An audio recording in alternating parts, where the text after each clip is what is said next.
could I get you guys to introduce yourselves and who you are? That would be a great step we could do. You've got a microphone. You need to start. Hello. Does it work? Yes, there we go. Hi, I'm Dean. I am founder of Greenlight Games, which started about 4 years ago as a mobile games developer and has now changed to a mobile games publisher. And we do small project ticket investments and UA funding. And we're also expanding to PC console, Switch and VR. And anything else you can get games on, basically. We have 4 Switch titles hopefully coming by end of Q2 this year. And 3 VR titles coming by Q3 this year. Does this one work? Oh, it does work. I can hear myself. Hi, I'm Sitara. I'm the senior producer at Dream Reality Interactive. We are an indie studio making VR and AR games. I'm formerly from Sumo Digital and EA, and I think that's where I'm going to finish mine. I'm Keshwarani. I'm self-employed. I work for myself, so I think I'll be able to say anything I want and nobody... Yay. I hope. And I've been in the industry 22 years now. I've worked for Sony before that for straight 8 years. Before that was Microsoft. All engineering and technical sort of managing divisions and tech director roles. And right now I'm also as a voluntary chair of Gaming Games, which is the Black, Asian and ethnic minority in video games industry, and as well as on the board of Women in Games. Tanya. Hello. Get in there, Oscar. Get in there. Sorry, the mic wasn't on, but that's fine. I'm sure you heard me. It's all good. It's all good. So, in case you didn't hear, Kish is the chair of BAMing Games, representing the Black, Asian and minority ethnic community within the games industry. I happen to be the vice chair of BAMing Games. It's a coincidence that we're sat here next to each other. It's not intended, just coincidence. I'm also the CEO and founder of Digital Jam. I have a long and illustrious career in the games industry, amongst other things, and I have worked with all sorts of wonderful, lovely people like Jagex and Mind Candy and Hutch and Relentless, and I just keep on going on and bore everybody witless, but there you go. And you have a massive podcast. You should mention that. Yes. All right, Captain. And I also have a podcast called the Digital Jam Sessions, which goes out to about 17.5 million-ish people, give or take. I'm Adam, and with no coincidence at all, I also happen to be vice chair at BAMing Games. So we've got quite a contingency here. But during the day, I'm game production manager at Azumi, the safe entertainment app for kids, which combines games, videos, audiobooks in a nice, fun environment. I've also had previous roles at Jagex, Sega, Miniclip. Been going strong for about 10 years, so I've been around. Hello, wow. Okay. Hi, I'm Going Deaf. My name's Mike. I'm a developer advocate at Amazon, and nothing I say up here actually represents the official views of Amazon.com. Nothing at all that says in this panel. So actually I'm up here in my capacity as sole proprietor of Liberty Crate game and t-shirt company. And I actually do represent myself in that capacity. So we're ready to go. Awesome. So let's get on with the rules. The rules are as follows. Each team will have, by the way, 3 teams. We have the blue team and the red team. Each team will have 3 minutes to make their case. They're not choosing what their case is, by the way. I've chosen for them what their case is, and they have to make it. So it's important to realise that the reason why we're saying that these people are not going to be held accountable for what they say is because we want them to make the case regardless. So arguments do not represent anyone's opinion. You guys get to vote, and you're voting on who makes the best case. And funniest works. Best case, regardless, but I'm happy to accept funniest. The team with the most votes wins. I get to choose if it's a tie, or if I think it's close enough, or frankly, if I feel like it. I've got beer, that's allowed. The whole point of this is that it's all for the important... Oh, actually, we don't have a prize. It's all about prestige. So I might buy them all beer later, but that's another subject. In fact, I probably will end up buying most of you beer anyway, because that's my life. Let's get on with it, and because obviously we want to rattle through it, we want to make this entertaining, we want to make this fun, and obviously feel free to heckle. Heckling is allowed and agreed. Oh, Kish, has a question. In case anybody's confused on which side to vote, so it's Sitara's birthday. So is it? It'll make it easier for you to decide who. Okay, should we start singing? No, we'll do singing later. Right, are you ready? Question 1. Developer success. It's getting harder or it's getting easier? Blue team, you are going to have a whole 3 minutes to argue that developer success is getting harder starting now. Okay, oh no, the mic doesn't work. This pretty clear. Hi, does this work? Okay, so developer success is getting way harder because now there's far too many indie studios out there. So everyone's competing against one another, which means there's loads of games in the market, which means the market's totally saturated, which means that actually it's really, really hard to make money.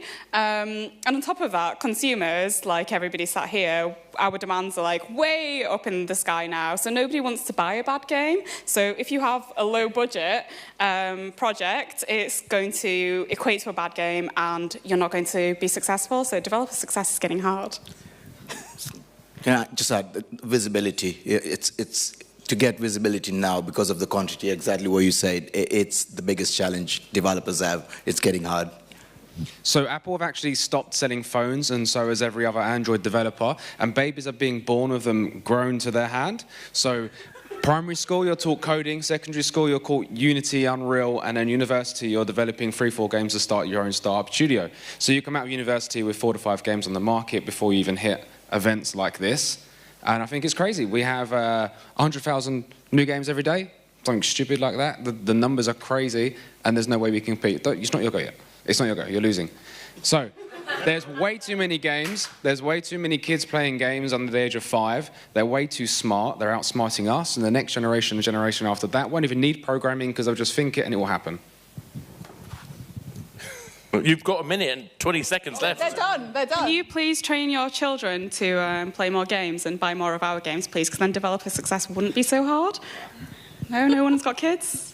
You can surrender if you want. You literally have a minute left. You done? No, we can think of something else. But we can carry on talking. But we can, do you have anything else? I think it's harder to make money in games now as well because there's too many games out there, and a lot of people are skint. Not to get political, I won't bother doing that, but it's harder for us to spend money. It's harder for us to make money from advertising. So there's a lot of competition out there. So as a developer, it's hard to make money, it's expensive, people playing it don't really want to give you money, and if it's free and have ads, you suck. So they want to play your game, which doesn't... So you're blaming austerity for people not buying games? What? You can't, you're supposed to be in the middle. I can heckle. I can heckle both sides. Oh, I think he's blaming the Tory government. I'm just going to say it. 30 seconds. He's blaming the Tory government. So the Tory government are making developer success really, really hard. Any Tories in the room?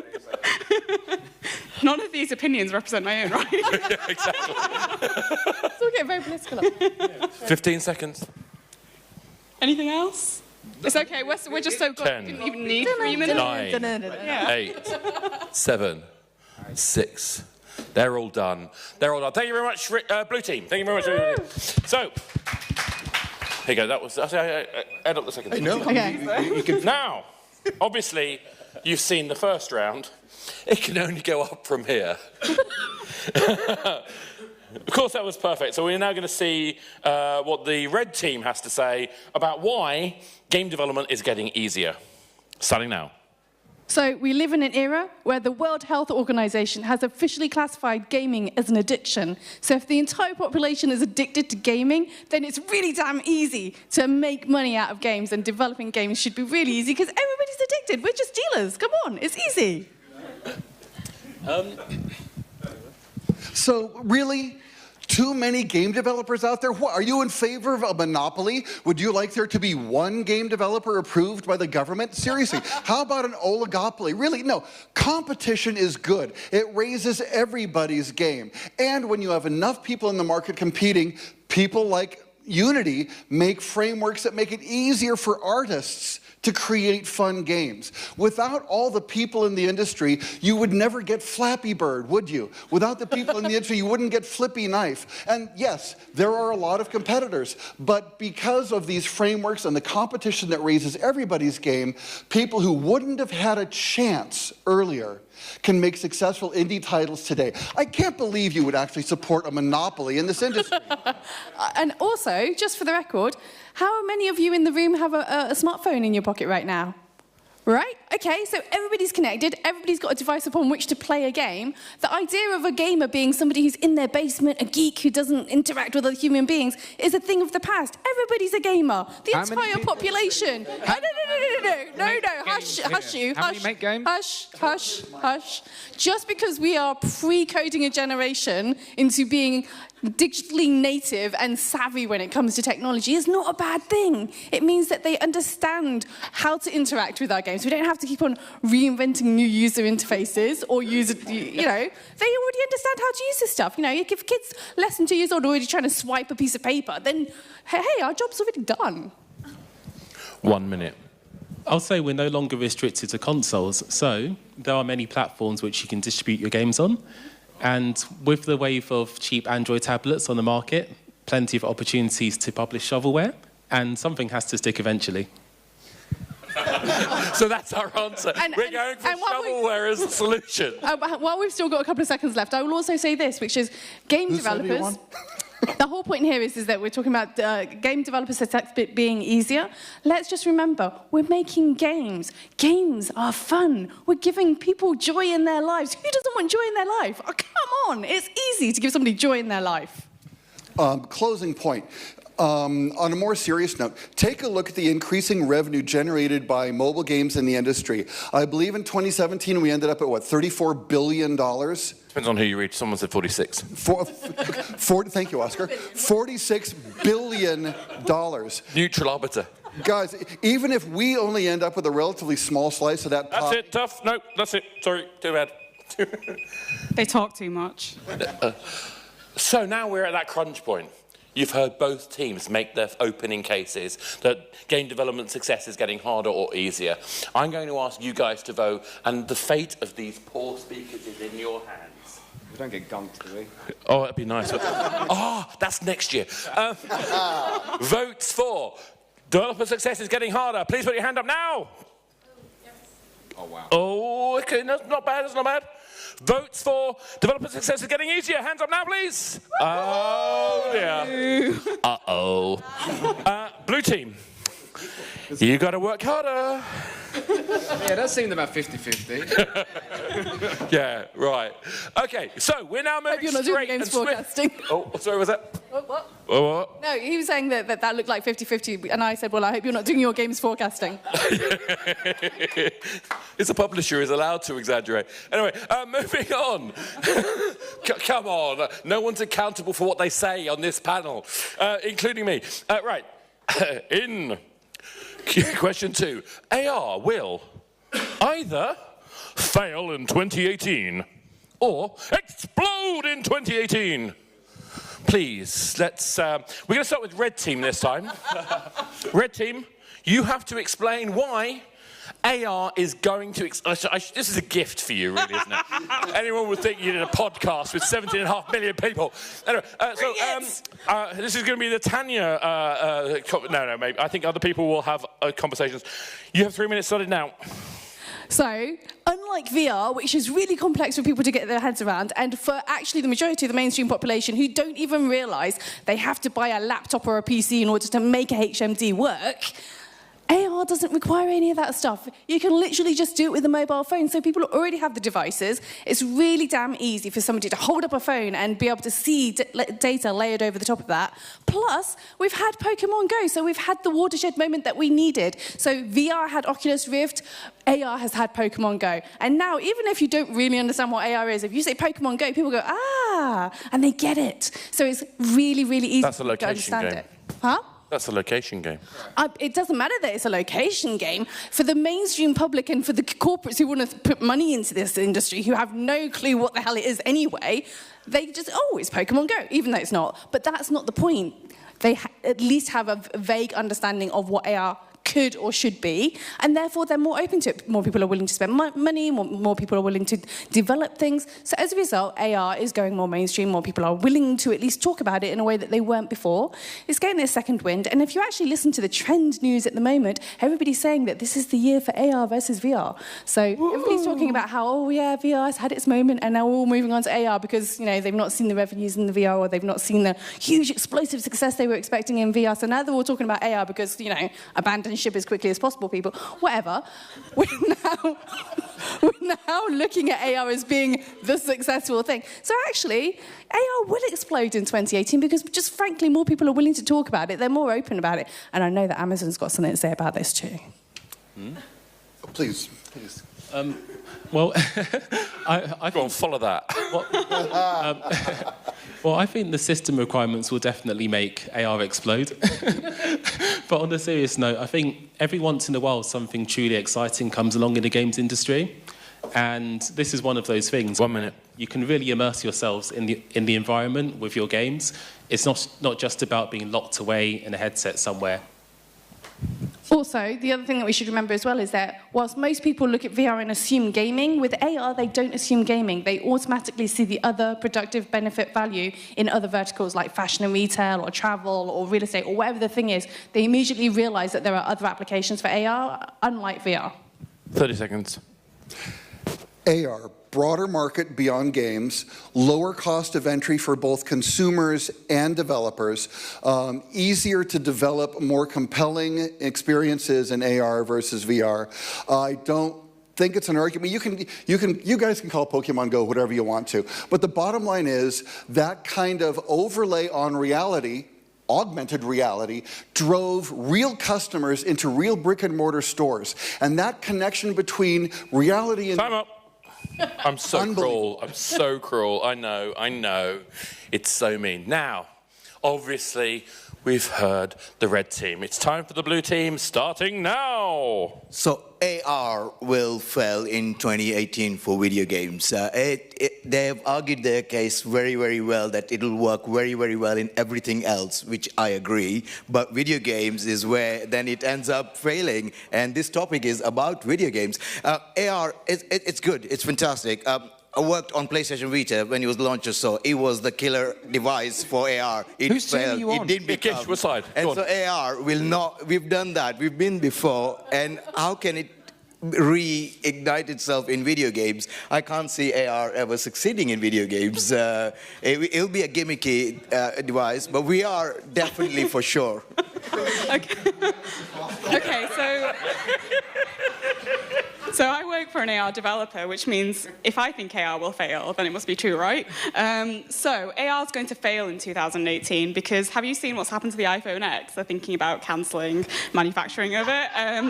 Nobody's got an AR-compatible device. There's probably not a lot of people in this room who've got an AR-compatible device today. So AR will fail in 2018 because it's going to take off in 2019 because everyone's going to go and buy their phones this year, and then it'll take off in the long term, in a longer lifespan. Okay, so AR, I think is, as you all know, a waste of time. We've got VR, we've got AR, no one really knows which is which, and now we've got this random thing in the middle. They've just gone, oh, let's call it MR, really clutching straws and trying to grab the market. And we've got lots of games like Pokemon Go, a very successful location-based game, and they thought, well, you know what, let's add this gimmick, and they called it AR. They chucked it in. It never really worked, so they're going to take it back out anyway. So it's a rubbish game, absolutely rubbish game. It's a complete gimmick. I mean. It'll never succeed. Thank you, our neutral negotiator. He agrees. It's a waste of time. No one knows what it's called. No one's investing in it, and it's never going to boom. We can't put it in any of our games. It will only work on mobile. And games these days are draining your battery as it is. You can't afford to then switch your camera on and play at the same time, and then you're down to 20%, and then your phone dies, and you don't know where you're going, so you get lost and have to pay 50 quid to get a cab there.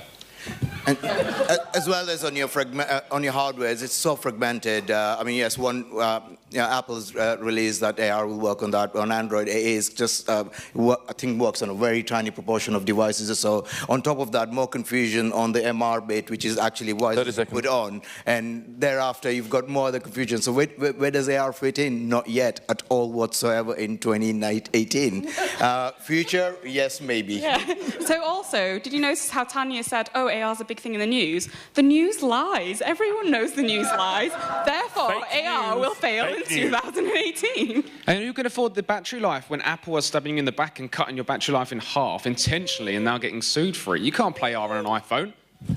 Good job no one from Apple's around. Oh, wait, time up. Okay, so that was enthusiastic. Okay, so back to the plot. We are going to ask you in the audience, will AR fail in 2018 or explode in 2018 based on the arguments from our illustrious panel? Votes for it failing in 2018, put your hands up now. Wait, is this blue team? Oh, that's blue team. That's blue team. Sorry. What team are you voting for here? That's blue team. Blue team. Blue team, I'll vote for blue team. Oh, that's defeated. Oscar, they were funnier. Right. Don't listen to this man. Don't let him bias you. However, those who think that it will explode in 2018, please put your hands up now. Oh, Dave, come on. Make your mind up, man. Okay, he voted already. Okay, that's fairly unanimous. So we're now 1-1, aren't we? Well, that's not bad. That's not bad. That's going to work in all right. Game on. Game on. I'm a bit concerned about this strategy of red supporting us, so I'm worried. Yeah. I love the fact that you guys are wearing red. You did that deliberate. It's a trap. It's a trap. Clearly. They knew what teams they were on, by the way. Oh, yeah. This is deliberate to confuse you. Anyway, question 3. Does everyone know about the who classification? So basically, who have decided that there is such a thing as games addiction after many years of saying that games addiction was behavioural and therefore not something they would classify directly. They have now said that it will be classified directly. Who's decided? Who has? Yes. Who's on first? What's on second? Who's decided? Yeah, who's decided? That's right. No, what's on second? I don't know. Third base. Anyone who doesn't get that joke is too young. Seriously, funniest sketch in history. And I'm English, and I still think it's the funniest sketch in history. It's about baseball. Anyway, back to the plot. I don't know why I got distracted there. It's your fault, as always. So the argument is... Yeah, blame the American. That's my merit in life. Yeah, that's my whole premise in life, is to blame the Americans. Trump. Who classification? Is this an opportunity for us? Hell yeah. So, Or Wait for it. Or you can't take them anywhere. Oscar, we're ready. I mean, come on. We're pumped. Developers. Or We've taken our human... do you need more data? Blue team is going to go first, and you are going to start. Wait for it. Start now.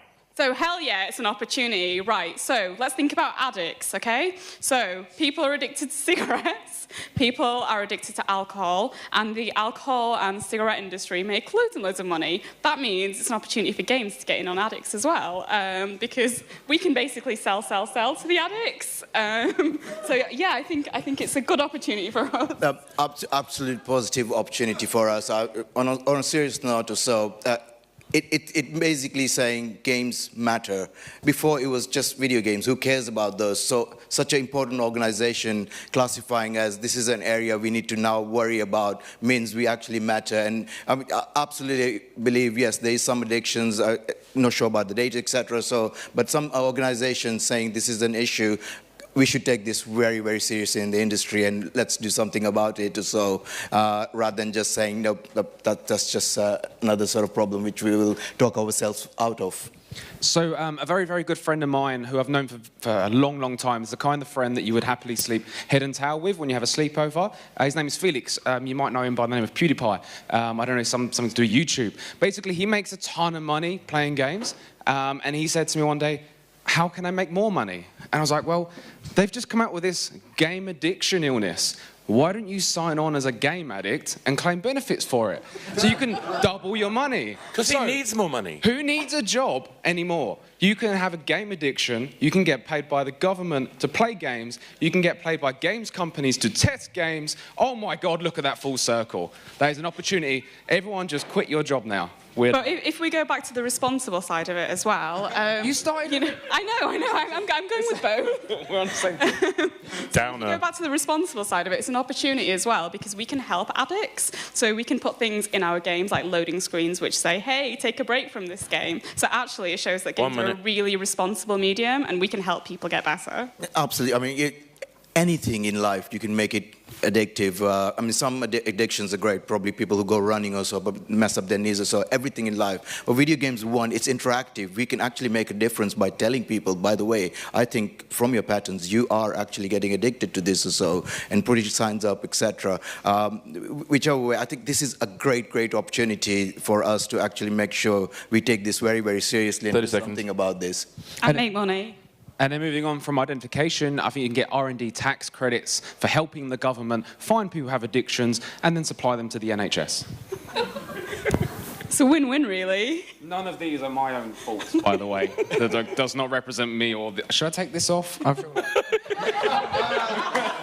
9. Mike, NHS means free health service, 5. in case you didn't know. 4. 3. 2. But it's not quite free. You 1. have to pay for it. Time's up. Thank you very much. That was a spirited statement. And of course, now we're going to go to the more sceptical side of the fence. And we're going to have the red team telling us that we need more data, starting now. Gambling, alcohol, tobacco, marijuana, cocaine, and fun. The evils plaguing Western society. And when these things happen, the government steps in to protect us from gambling, alcohol, tobacco, and fun. My God, who wants fun, for God's sakes? Yes, the Puritans would be proud of you guys. My God, why don't you just go make everyone dress head to toe in white, for goodness sakes? I mean, really, if we're going to say that we need to regulate fun for the good of the people, what's happening to liberty and freedom in the Western world? Guys, come on. We can't do this to people. We're going to ask for another series of revolutions. Do you want that blood on your hands? Or do you want to do a little bit more research? No one is stopping you from Wait, this is not a game addiction. Crack on. This is... It's not your turn. Crack on. I mean, is there a more apt phrase? Drugs are bad, okay? So, Drugs are bad. my question is, who? I mean, bacon. Who? Bacon's as bad as cigarettes. Water's as bad as petrol. Mario makes you jump down pipes. I mean, what next? I think this is fake news. It's sad. There's bad people on both sides. We need more data. If we wait long enough, all that's going to happen here is they're going to come back around in like a couple of years' time and say, by the way, we were wrong. Just like they keep on saying, eggs are bad for you. Oh, no, eggs are good for you. Oh, no, eggs are bad for you. Oh, you can't eat this, you can't eat that. This gives you cancer, that doesn't give you cancer. Whatever the thing is, at some point in time, they're just going to change their mind about the whole gaming thing anyway. So I say, just hold fire. Just give it a little bit of time, and it will all just disappear anyway. We're good. I'll just... 1 minute. 1 minute. Well, you see, we didn't have a whiplash problem like you guys, because you guys were bouncing from your seriousness to your fun to your serious. It was... Slight argument, yeah. So I think it's a perfect quote to bring in at this point. Marcus Brigstad said, if video games affected us, we'd be running around in the dark, listening to repetitive music and popping pills. Oh, wait. Do you have any other further rebukes? Or are you done? Well, just thinking about the reputation that video games has had in the past. I mean, you know, GTA was causing kids to run riot and, you know, video games make you violent. But over 20 years' worth of studies into video games prove that video games were not a bad influence on the general public. So I do think that articles like this about, you know, let's classify video game addiction as, you know, alongside other things like gambling, I really do think we need more data and more time to actually consider what this actually means and if it's genuine. Or if we wait a little bit longer, I mean, Time up. in less than 4 years' time, who will have been disbanded by certain people anyway? And on that note, so we are now back at the voting period. It's up to you guys to decide. Blue or red. We're going to start with blue, as always. Who classification? Oh, well, we've got a question from the audience. What? Oh, the I haven't started. Wait for it. Oh, was that a vote? Wait for it. Question. The question is, who classification? Is it an opportunity? Votes up now. Oh, it's us. Oh, okay. 1, 2, 3, 4, 5. Okay. Who classification? We need more data. You can't vote twice. Come on, people. I saw that. Do you know what? That's a bit close, but I think red team win. Nice. Good job. Okay, moving on swiftly. We are going to the joys of cryptocurrency. Will cryptocurrency save the world? Or is cryptocurrency a chocolate teapot? That's my tulip. Anyway. So we're going to start with Red's team going first. Tell us why cryptocurrency is a chocolate teapot, please. Starting. Wait. He says, trying to get the timer going. Starting now. I believe it was in the 1500s that the tulip bulbs in Holland became a de facto currency. And that worked great as long as everybody trusted that everybody would accept a tulip bulb. Finally, someone stood up and said, the emperor has no clothes. It's a freaking tulip bulb. And thus a fiat currency collapses. Now, how different are cryptocurrencies than tulip bulbs? Well, instead of being able to dig a turnip bulb out of the ground, we have computers digitally creating things, and we promise that computers will never lose or get the data wrong. Yeah. Computers will never make a mistake with the blockchain. And nobody's ever going to hack it. And nothing bad could happen, right? Because computers are involved. So somehow we should all just trust all of these different providers of cryptocurrency that are coming up these days. Seriously? Are we actually going to believe that these little blockchained bits of imagination are even going to be worth more than the tulip bulbs they were left with in Holland? And let's also be real for just 1 second here, which is that cryptocurrency in general is a pyramid scheme, which means the sooner you get in, the more money you make. So for the poor fools who are getting in after the initial early adopters, they're basically screwed because they're never going to make as much money as the person who got in first anyway. But they're too ignorant to understand actually how cryptocurrency works because most people don't really understand how it works anyway. So yeah, you're probably better off just getting a chocolate teapot because at least you can consume it and enjoy it. I'm not a pro. Well, Okay, it's on. No, it's not. Okay. I'm not a pro when it comes to cryptocurrency, but it is a currency. And if you've seen the news, you know, unlimited growth of Bitcoin, it's amazing, it's going to make us all rich. And then, you know, the next month it crashes. Just like the dollar, just like the pound. I mean, it's the same old thing. You can't have unlimited growth. Mike, you have anything else you want to add to that? You have a whole minute. You're good? All good? It's judgment coming from this end over here. So if you're happy, I'll... Actually, no, I'm perfectly fine if the red team wants to go ahead and support a tulip bulb economy again. Go right ahead. Oh, I didn't... Red team, yeah. Sorry, blue team. Tulip The bulb. blue team? Know what team you're on, Mike, come on. 30 seconds. On that note, should we switch over? We're switching over. It's now time. By the way, the red tie is a hitman tie. That's why I'm wearing it. It worked. It confused. Let me go into cryptocurrency on not the Western world. So you're looking at sort of, Western world, but you're talking about Latin America, Africa. So your currency is made by your government. If you don't trust your government, then your money is as good as what cryptocurrency, a lot of what we're thinking it will be. It's just a bit of numbers or so. So in emerging markets or so, they will adapt cryptocurrency whether we like it or not, because it's far better than what their government or whoever else is providing the financial sort of aspects of it. And one thing about we sort of covered about security, etc. So bitcoins, etc. Always a topic. One of the biggest flaw of cryptocurrency is actually when it gets converted to real money. Before then, blockchains, and I can talk forever technology about blockchains. It is very secure. It is absolute sort of one instance can always exist and nothing else. Cryptocurrency, not blockchain, two different things. No, this is a background explanation. Anyway, I will give more people a chance to get this. Yellow card. So with cryptocurrency, I like to think of Lord of the Rings, right? One ring to rule them all, one currency to rule them all. So why not have a currency that you can use across the world? Just ignore what's going on over there. Why not use a currency that you can use all across the world? It doesn't matter which country you're from. It's not managed by your governments, because nobody likes their government, right? So I think we should take a lesson from Lord of the Rings and build bridges, not walls. Okay, so cryptocurrency. You can clap.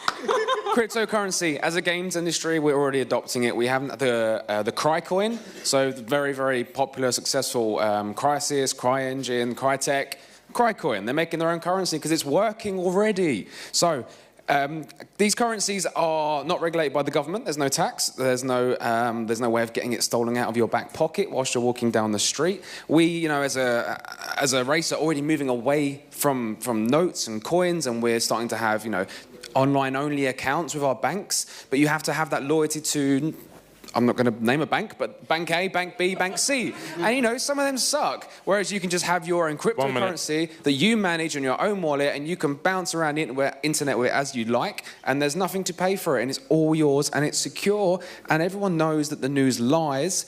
So everyone's saying, don't touch it, it's going to fall, whilst they're all going, I'll have some more cryptocurrency, please. Keep in mind your majority of your audience, as you developers, are kids. And kids, the last thing you want to give is money in hand or so. Cryptocurrency is virtual, and again, you would trust a kid with cryptocurrency or so with your game rather than real money. Parents would, so you should as well build in cryptocurrency within your systems. Online transfers on your bank, international transfers, 20% or £20 fee, 5% fee. Cryptocurrency, no fee, instant. Yeah? PayPal, 2% fee. Oh, I just named someone. 2% fee. Anyway, it's free. It's making money, and you can bounce. Time up. Thank you very much. So, Trust a cradle? We're finished. Thank you very much. We'll have your votes now. So, for those of you who joined relatively recently, this is not entirely serious. And none of the things said here are to be held accountable because it's intended as a joy. Anyway, so back to the plot. We have had two sterling arguments. One says that cryptocurrency will save the world. The other says that cryptocurrency will be a chocolate teapot. I'm going to ask you as the audience to vote. If you think that cryptocurrency will save the world, put your hand up now, please. Okay. Okay. Come on, all the educated people in the room. Who think that cryptocurrency is a chocolate teapot, put your hands up now, please. Oh.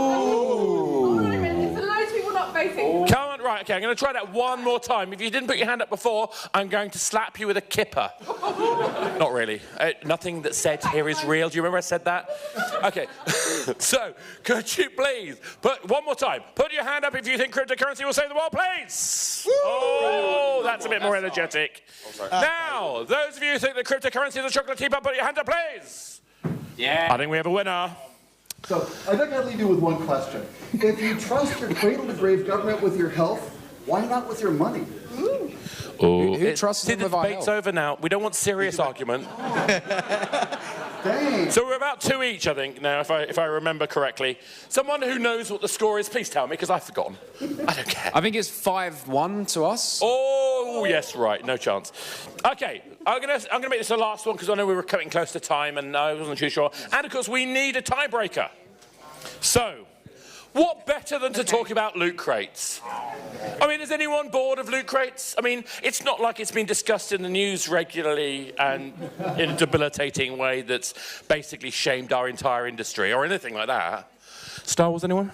Thank you, Oscar. I just want to start.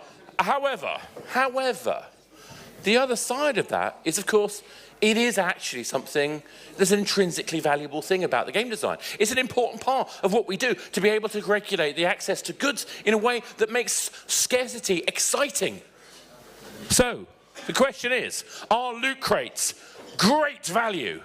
Or are they a bad design choice? And we're going to start with the blue team. Any second now? Wait for it. Start now. Go. Ready? Right. Sorry. So let's look at the elephant in the room. In the news, BEA.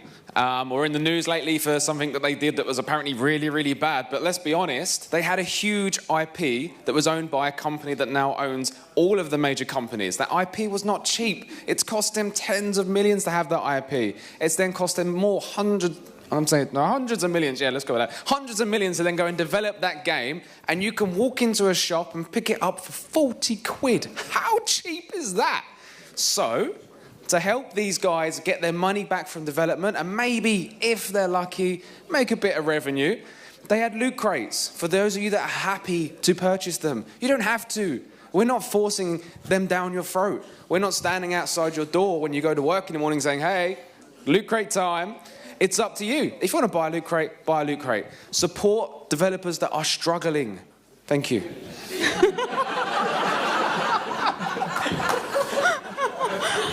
So I guess to follow on from that, a lot of developers are working with lower budgets now, so it enables developers to create games with a more sustainable and a longer-term life cycle as well. Also, who likes playing the lottery? I mean, I know people don't like gambling, but let's pretend everybody likes playing the lottery, right? Because it's kind of like playing the lottery, so it's like a game within a game. So it's like more game for less money.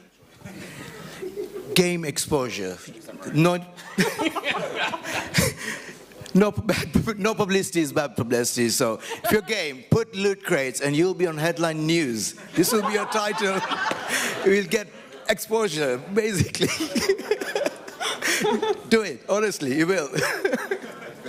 Bad press is good press, because it means everybody knows about you. Exactly. Yeah.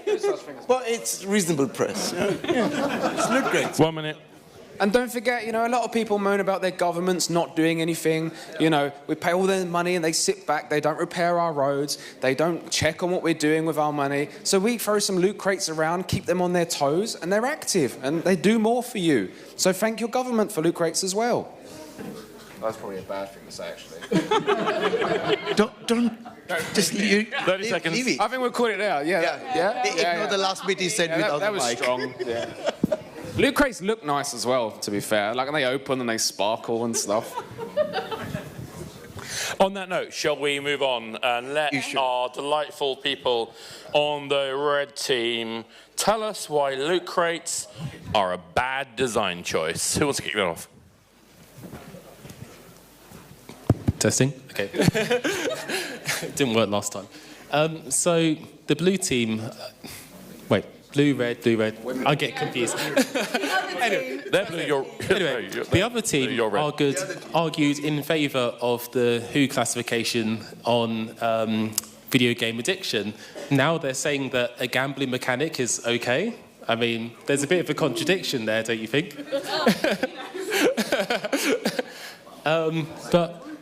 But let's be honest, this is not a Kinder Surprise. I mean, this is an aggressive monetization tactic when you've usually already paid loads of money for a AAA game. Wow, accusation. Oh. Christ, happy. But, yeah. Yeah, so the reason the WHO wants to regulate games is because of things like loot crates. I mean, really, what are you guys going to do next? Fill it full of cryptocurrency? I mean, seriously. You've got to get a handle on these things that are bringing lightning rods to our industry. Do we want to remain a free and open industry? We need to fly under the radar of government lest we get regulated to death like the other industries similarly regulated. Loot crates are that lightning rod. Guys, we need to get this under control. We can't just go crazy, and pretty as they may be, that attracts lots of unwanted attention. So tone it down a bit. I'm not saying cut them out entirely, but really, you're defending loot crates because it helps really big company IP owners get their money back? Let's have loot crates for the big guys? Really? Don't you work for Amazon? Not right now. Not anymore. And don't forget, I have to grind 200. Hold on a minute, love. It's our turn. Hush, hush, hush, hush, hush, hush. It's our turn. Hold on a minute. Hold on. Right. So I don't actually gamble, but I will say this. Why bother with a loot crate? Why not just put a spinning wheel of fortune in the middle of your game and give people a straight-up, transparent opportunity to gamble? Because that's all they're doing anyway, so you may as well just give them the option. Don't hide it behind a little box that sparkles, for crying out loud. Just tell them up front, by the way, we're going to make you addicted to gambling. Can we add a loot crate at the spin?